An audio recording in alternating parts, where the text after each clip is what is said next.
Local resident Chuck Clark has had many unexplainable sightings.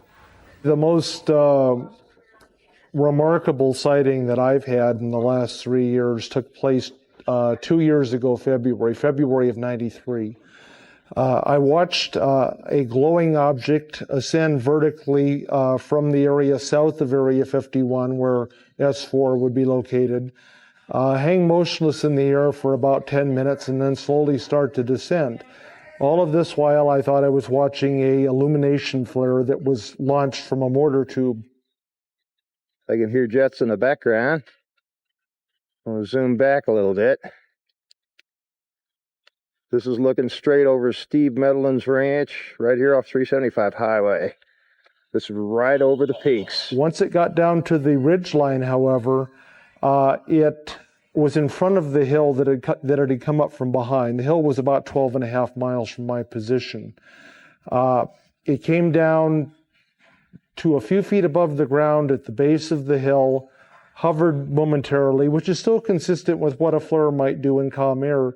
But then suddenly it shot off westward, covered 4.8 miles in 1 to 1.5 seconds, and stopped cold, also about 30 feet off the ground, hovered just long enough for me to get it focused in my binoculars for maybe 2 seconds, and then it vanished right in place. I saw at first what I thought was an aerial illumination flare that was shot up from the area just south of the base at Area 51. It rose upwards from the hills and ascended to about 2,000 foot elevation and then hung motionless for several minutes. As it started slowly descending, it got down about 30 or 40 feet above the ground and hovered motionless for a couple of minutes, or well, not a couple of minutes, maybe about a minute. And then suddenly it shot without warning all along the base of the hills over here to a point in front of the higher hills. It did that movement in about 1 to 1.5 seconds. That is just under 5 miles measured distance, and that makes the speed something between 9 and 14,000 miles an hour based on those times. After it hovered for maybe 4 or 5 more seconds, it just vanished in place. But it did cast a glow on the ground, which means it wasn't a holographic projection. It wasn't a trick of some sort. It's unusual that you get something where, I had range. I was able to figure the speed. The speed calculated out to somewhere between 9 and a little over 14,000 miles an hour, depending on whether it was a second or a second and a half. That's the only estimate in the equation. UFO fans from all over the world drive the extraterrestrial highway, a lonely stretch of road that hugs the perimeter of the base to Mailbox Road. From this location, hundreds of UFO sightings have been reported. The vast majority have been explained as lights from the latest earthbound military technology. Some, however, are harder to identify. Author Chuck Clark describes a remarkable craft he says he has seen many times. It can go from a hover to several thousand miles an hour and back to a hover instantly.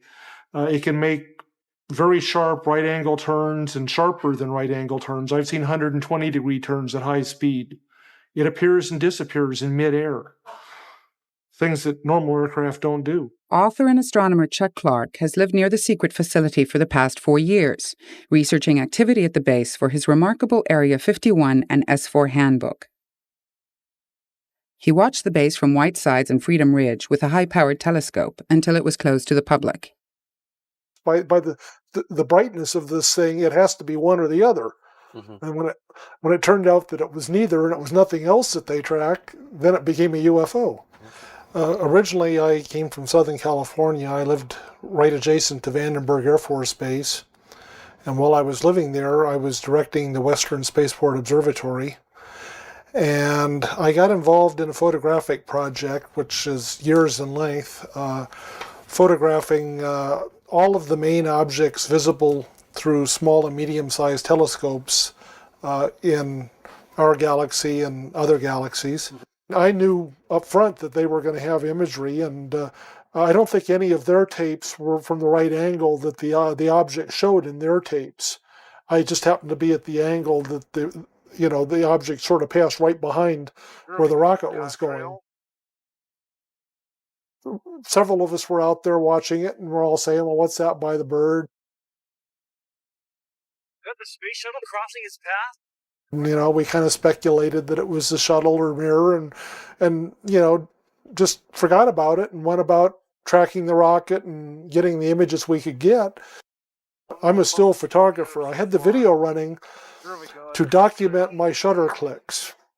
And the reason I do this is that if something should go wrong with the bird and there's an explosion or it goes off course or anything happens, they've got lots of cameras. The Air Force has lots of cameras out there, but I might have the right camera angle that lets them know what went wrong. There isn't supposed to be anything, you know, in the airspace when you're launching a rocket. It's not a good thing. I phoned a friend of mine that was working that launch. He's one of the tracking guys, and I knew that he'd been working that morning.